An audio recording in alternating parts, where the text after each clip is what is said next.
Good morning class. Ridip Chand Choudhury Mahavidyalaya से मैं आज आपके सामने बीए फर्स्ट सेमेस्टर में हमारा टॉपिक लास्ट टॉपिक है। ये हमारा कॉन्सेप्ट फॉर लर्निंग में इसके पहले जितने भी टॉपिक कराए हैं वो सभी इंपॉर्टेंट है, ये लास्ट है। संप्रत्यय अधिगम के सिद्धांत यानी कि थियरीज ऑफ कॉन्सेप्ट लर्निंग। तो इसको आज हम देखेंगे कि कौन कौन सी थ्योरीज हैं जिन्होंने कॉन्सेप्ट लर्निंग के ऊपर अपने अपने सिद्धांत को प्रकट किया है। ठीक है, तो यहाँ पे कुछ चार थ्योरी है। तो पहली है सहचर।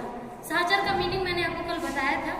सहचर का मतलब होता है जब दो चीजें आपस में जुड़ती हैं और एक के घटित होने की वजह से दूसरी भी घटित होती है तो उसके बीच में क्या होता है, सहचर, जिसे हम लोग कनेक्शन कहते हैं। तो यहाँ पे जो एसोसिएशन वर्ड है, एसोसिएशन का मतलब होता है दो चीजों के बीच का संबंध, एसोसिएशन होना। ठीक है। सेकंड थ्योरी ऑफ कल्पना सिद्धांत। आप जानते हो कभी कभी हम जब कुछ सीखते हैं तो कुछ इमेजिन करके भी सीखते हैं, कुछ और अपने दिमाग में कुछ इमेजिनेशन करते हैं, कुछ उपकल्पनाएं बनाते हैं और कुछ ख्यालों में खो करके भी, मतलब ऐसे ख्याल जो तार्किक हो, इलॉजिकल ना हो। ठीक है। तो जो इलॉजिकल फैक्टर्स होते हैं जब उनको हम इमेजिनेशन करके सीखते हैं और उससे एक कॉन्सेप्ट तैयार करते हैं तो वो सेकेंड अप्रोच होता है। ठीक है। थर्ड है मध्यवर्ती प्रक्रम सिद्धांत, यानी कि जब हम सीखते हैं तो सीखने के दौरान उस मिड पॉइंट में कौन कौन से पॉइंट काम करते हैं। जब हम किसी भी कॉन्सेप्ट के बारे में सीखते हैं तो क्या क्या चीजें होती हैं जो बीच में घटित होती हैं, कौन कौन सी समस्याएं आती हैं। ठीक है। किस तरीके से जब सीखते हैं तो मिड में कौन कौन से पॉइंट वर्क करते हैं, एक कॉन्सेप्ट को सीखने के लिए क्या क्या जरूरी होता है। ठीक है। और लास्ट है सूचना प्रक्रम सिद्धांत। आप तो जानते हो, कभी ऐसा हुआ है कि कोई भी चीज सीख रहे हो बिना सूचना के सीख जाओ? तो सूचना तो हमेशा ही इम्पोर्टेंट होती है। कोई भी चीज सीखने के लिए सूचना सबसे इम्पोर्टेंट फैक्टर है, जो फर्स्ट पॉइंट कहलाता है किसी भी कॉन्सेप्ट के बारे में सीखने का। अगर आप किसी भी कॉन्सेप्ट को बताते हैं, जैसे मान लीजिए अगर हमने किसी भी कॉन्सेप्ट को पूछा, किसी भी थ्योरी के कॉन्सेप्ट को आपने वो थ्योरी बताई, उस थ्योरी में बता क्या रहे हैं, उस फैक्टर की सूचना दे रहे हैं आप हमें। कॉन्सेप्ट तो आपको क्लियर है कि कॉन्सेप्ट है क्या, और लर्निंग है आपके कॉन्सेप्ट के प्रति। अब आप उस कॉन्सेप्ट के बारे में क्या बताएंगे, उस कॉन्सेप्ट के बारे में जो सूचना आप हमें दे रहे हैं, जो आपको प्राप्त है, वो सूचना ही आपका कॉन्सेप्ट लर्निंग कहलाती है। ठीक है। अब लिखना शुरू करिए जरा सा। दो तीन लाइन ही है केवल। पहला है सहचर सिद्धांत।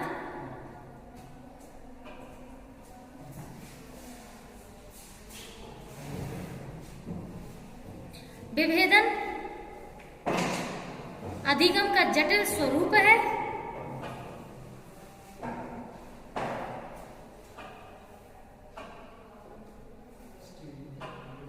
जिसमें दो संकेतों के प्रति धनात्मक या ऋणात्मक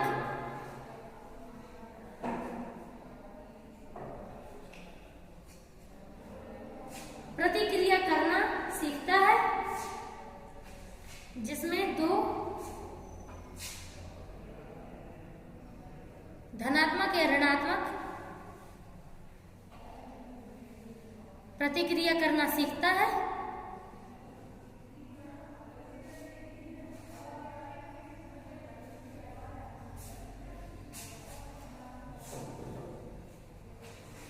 वे संकेत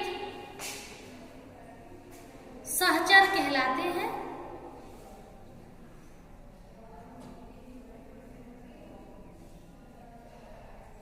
क्योंकि एक दूसरे से संबंधित होते हैं,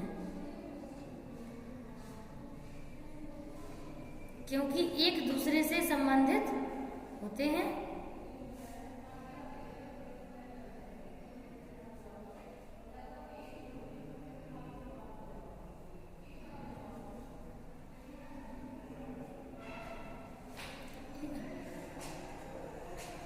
अर्थात प्रयोज्य की अलग अलग अनुक्रियाएं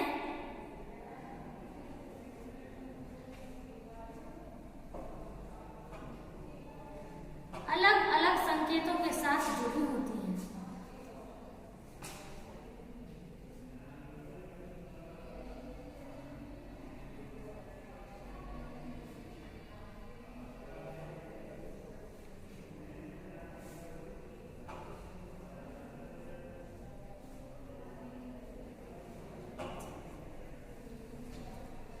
सेकेंड हेडिंग डालिए उपकल्पना सिद्धांत, हाइपोथेसिस थ्योरी।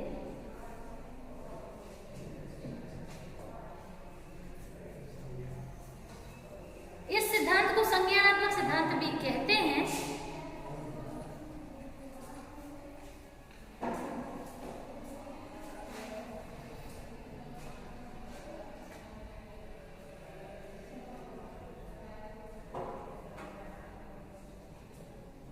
क्योंकि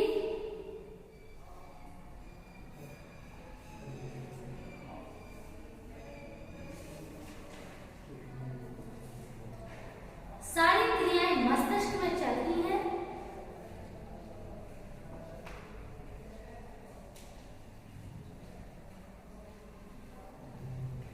जैसे चिंतन, तर्कणा,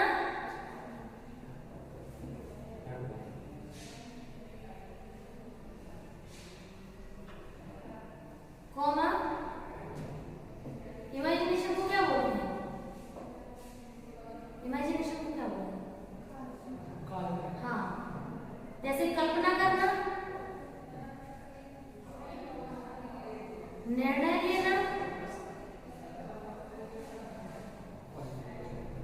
तर्क वितर्क करना, योजना बनाना,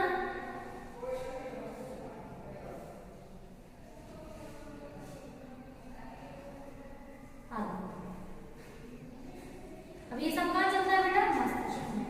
इसका मतलब है कि हम मस्तिष्क के रूप में जितनी भी क्रियाएं ऐसी होती हैं जो सोचने संबंधी होती हैं, चल तो मस्तिष्क में रही है, चलेंगी मस्तिष्क में, तो इसका मतलब वो उपकल्पना ही तो कहलाएगी। उपकल्पना क्या होती है?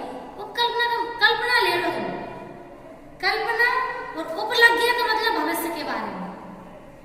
जब आप भविष्य के बारे में कुछ ऐसी कल्पनाएं कर रहे हैं जो है तो तर्क पर आधारित, लेकिन आप सोच ही तो रहे हैं ना, अभी हुआ तो नहीं है ना। तो बस जो चीजें होना है चाहिए या आप करना चाहते हैं उनके बारे में जब आप सोचते हैं तो वो होता है इमेजिनेशन। और इमेजिनेशन में किस चीज के बारे में कर रहे हैं? किसी भी एक चीज के कॉन्सेप्ट के बारे में। जैसे मान के चलो कोई थ्योरी आपको पढ़ाई गई, आपको उतने अच्छे समझ में नहीं आई, अब आप उसको इमेजिनेशन करने की कोशिश कर रहे हैं, आखिरकार ये जो बोल रहे हैं वो हो कैसे सकता है। तो जब आप उसको अपने मस्तिष्क में सोचने की कोशिश करेंगे, समझने की कोशिश करेंगे, उसमें लॉजिक भी प्रेजेंट करेंगे, फिर आप सोचेंगे कि हाँ अगर ऐसा यहाँ पे हुआ होगा तो ऐसा हो सकता है, तो मतलब ये फिर आपको थ्योरी क्लियर हो ही जाएगी। कभी ऐसा हुआ है आप लोगों के साथ कि कोई, जैसे मान के चलो कंपटीशन की प्रिपरेशन कर रहे हो, कोई ऐसा सवाल जो समझ में नहीं आ रहा हो और आपका दिमाग बार बार आप चाहे खा रहे हो, चाहे पी रहे हो, चाहे बैठे हो, चाहे कहीं जा रहे हो, आपका दिमाग उसी जगह रहता है कि वो सवाल है क्या, आखिरकार उसको सॉल्यूशन कैसे किया। जैसे कभी हुआ है साथ में, और फिर अचानक से उसका सॉल्यूशन दिमाग में आया, अरे ऐसा करेंगे तो आ जाएगा, तुरंत अपन ने कॉपी निकाली, एकदम एग्जीक्यूट किया और वो आंसर निकला है। तो इसका मतलब समझ रहे हो ना कि आपको थोड़ी बहुत नॉलेज तो उस कॉन्सेप्ट की थी, लेकिन आपको एग्जैक्ट नहीं बैठ रहा था। वो एग्जैक्ट कब बैठा? जब आप उसकी कल्पना करते रहे, उसको सोचते रहे, और जैसे ही आपके दिमाग की बत्ती जली और आपको उसका सही आंसर मिला, मजा आ गया। इसका मतलब है कि आपने कल्पना करी थी। सोचो अगर आपने सवाल को वहीं छोड़ दिया होता और बिल्कुल कल्पना नहीं करते तो क्या उसका सॉल्यूशन मिल पाता? फिर वही है कि किताब उठाओ, फिर मत्ता पच्ची करो, फिर नहीं आए समझ में किताब रख दो। जब अपन बार बार सोचते रहते हैं, ऐसे एक बार हमारे साथ भी हुआ था, बहुत ज्यादा सोच रहे नहीं आ रहा, बहुत दिनों तक, 2-3 दिनों तक एक सॉल्यूशन सोचते रहे, अचानक से पता नहीं कैसे वो सॉल्यूशन दिमाग में आया और जैसे जैसे सॉल्व किया वो आ गया था। मस्त। ये इमेजिनेशन से पॉसिबल हुआ है। कभी कभी कॉन्सेप्ट हमें इमेजिनेशन से भी लर्निंग होते हैं, ठीक है, इमेजिनेशन करते करते वो चीजें हमें सीख जाते हैं उनको, ठीक है। अब नेक्स्ट लिखिए मध्यवर्ती प्रक्रम सिद्धांत, मीडिएशन प्रोसेस थ्योरी।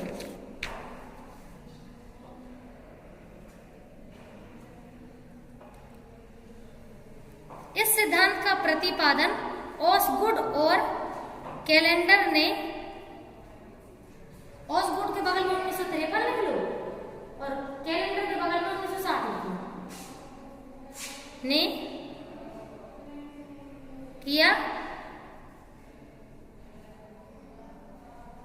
इन्होंने इस सिद्धांत में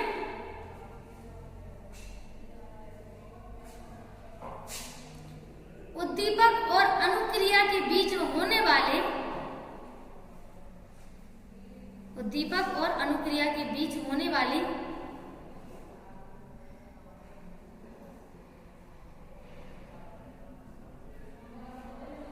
प्रक्रियाओं का वर्णन किया।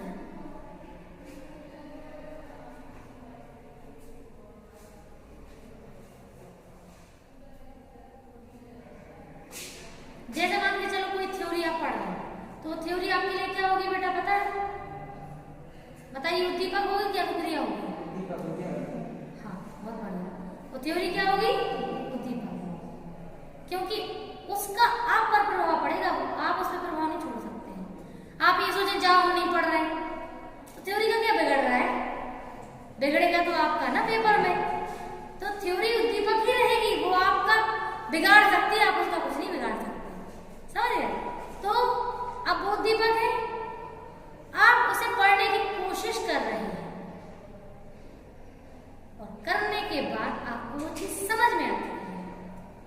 अब अगर हम आपसे पूछें कि बताओ उनकी थ्योरी में क्या बताया गया है, अगर आप उनकी थ्योरी का कॉन्सेप्ट सही सही बता पाए, इसका मतलब आपने उस थ्योरी का जो उद्दीपक था उसको समझ करके आपने अपनी अनुक्रिया दे दी। लेकिन ये बताइए, क्या केवल उद्दीपक और अनुक्रिया ही है था? बीच में कुछ नहीं हुआ था? हुआ था ना? उद्दीपक अपनी जगह था, आपने अनुक्रिया दी, बीच में आपने उसे सीखा था।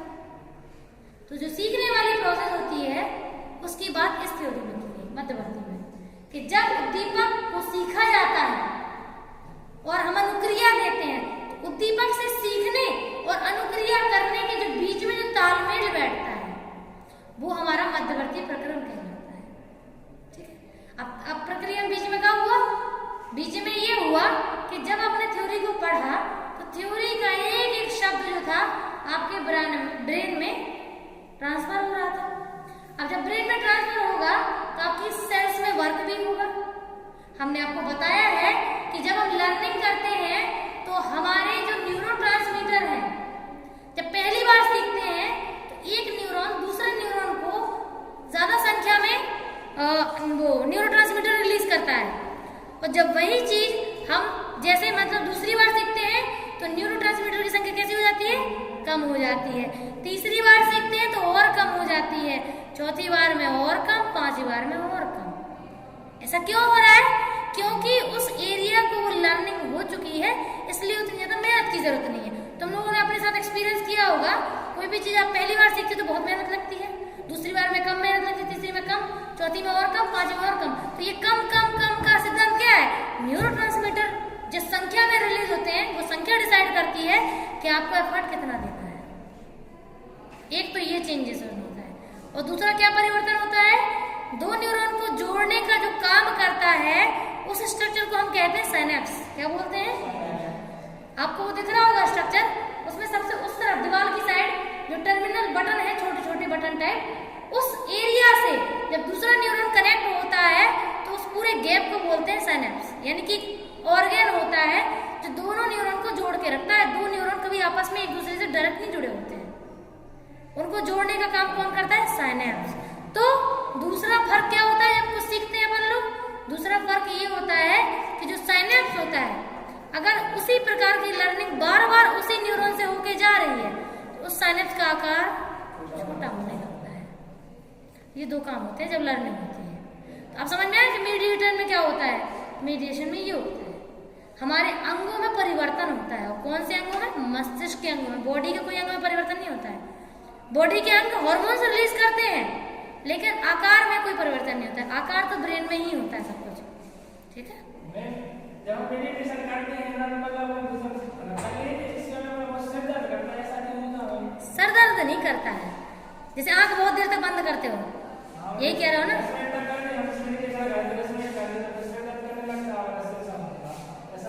अरे उस समय एक तो देखो रोशनी का जो प्रवाह है वो बंद हो जाता है। ठीक है? और दूसरा हम क्या है, जब आंख बंद करते हैं तो हमारी ब्रेन की जो सेल्स हैं वो रेस्टिंग में जाने लगती हैं। कहाँ जाने लगती हैं? आराम की तरफ। जैसे अभी आंख खुली है तो हर जगह देखना है, सब जगह का सुनना है, ये सब कुछ चलता रहता है ना, एक्टिव रहता है ब्रेन। जैसे ही हम लोग मेडिटेशन करते हैं तो हमारे ब्रेन की सेल्स रेस्ट, अब कोई काम नहीं होगा, आराम करोगे कि नहीं करोगे? जैसे तुम हो घर में बैठे, कोई काम नहीं, आलस आएगा ना? और काम होगा तो क्या आलस आएगा? ऐसे ही ब्रेन की प्रोसेसिंग है। जैसे ही आपका ब्रेन रेस्टिंग में जाएगा तो आपकी ब्रेन की सेल्स जो है वो ना तो उनमें कोई एक्टिवेशन होगा, ना उनमें कोई न्यूरोट्रांसमीटर का रिलीज हो, कुछ नहीं होगा। तो जैसे ही अब अचानक से तुम जगा दो उनको, वो तो होगा ही। तो ऐसा लगता है सर घूम रहा है, लेकिन घूमता नहीं है। हाँ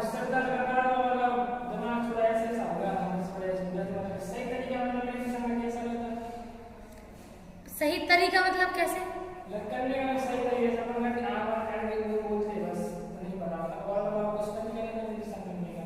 नहीं बस यही है। देखो सबसे बड़ी बात तो टाइमिंग डिपेंड करती है। मॉर्निंग टाइम सबसे बेस्ट होती है क्योंकि उस समय हवा बहुत साफ होती है। तो हवा का तो आप जानते हैं कितना इम्पैक्ट है हमारे लंग्स पे, क्योंकि जितनी अच्छी ऊर्जा हमारे अंदर जाती है, अगर प्रदूषित जाए तो अंदर अच्छा थोड़ी लगेगा, है ना। जैसे अगर कचड़े की बाल्टी में कचड़ा पड़े रहेगा तो क्या वो खुशबू देगा? नहीं ना, बदबू ही मारेगा। ऐसे हमारी बॉडी है, बॉडी को जितना थॉट आप अच्छे रखोगे, जितना पॉजिटिव हवा रहेगी, उतना आपको अच्छा फील होगा। तो एक चीज ये मॉर्निंग में ही करना चाहिए, ठीक है। और दूसरा ये कि शोर शराबा ना हो, दूसरा मेन ही है, उसमें भी अच्छा लगता है, ठीक है। और तीसरा जो है अपन का ओम का तो आप उच्चारण जानते हो कैसा करना होता है। जब हम ओम बोलते हैं तो ओम बोलते समय हमारा जो पेट है उसमें से जो जितनी हमारे अंदर हवा होती है, जो कार्बन डाइऑक्साइड होती है, तो धीमे धीमे हमारा पेट अंदर जाता है, प्रेशर पड़ता है तो कार्बन डाइऑक्साइड बाहर निकलती है। और जैसे ही हमारा बस लास्ट लिमिट खत्म तो आप छोड़ते हैं, तो वैसे नाक से ऑक्सीजन देंगे। यही तरीका है बस। और क्या, उसमें आंखें हमेशा बंद रखो, ठीक है। चलो ठीक है। अब है अपन का चौथा सिद्धांत, लिखो। इसमें कुछ लिखा है आपने? इतना ही लिखा था, है ना। अच्छा एक लाइन और लिखो। उद्दीपकों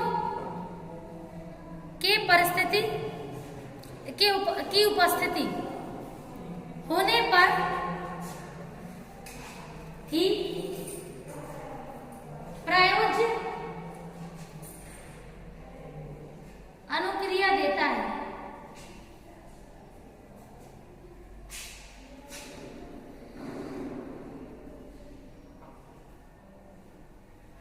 अब हेडिंग डाल लो, सूचना प्रक्रम सिद्धांत, इंफॉर्मेशन प्रोसेसिंग अप्रोच या थ्योरी।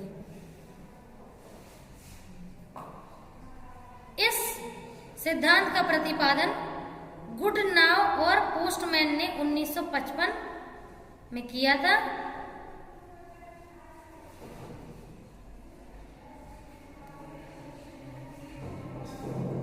यह सिद्धांत कंप्यूटर विज्ञान के आधार पर है।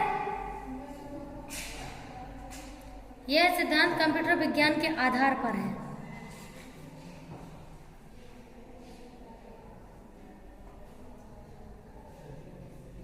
जैसे कंप्यूटर में कोई सूचना सुरक्षित की जाती है और समय आने पर उसे प्राप्त किया जाता है,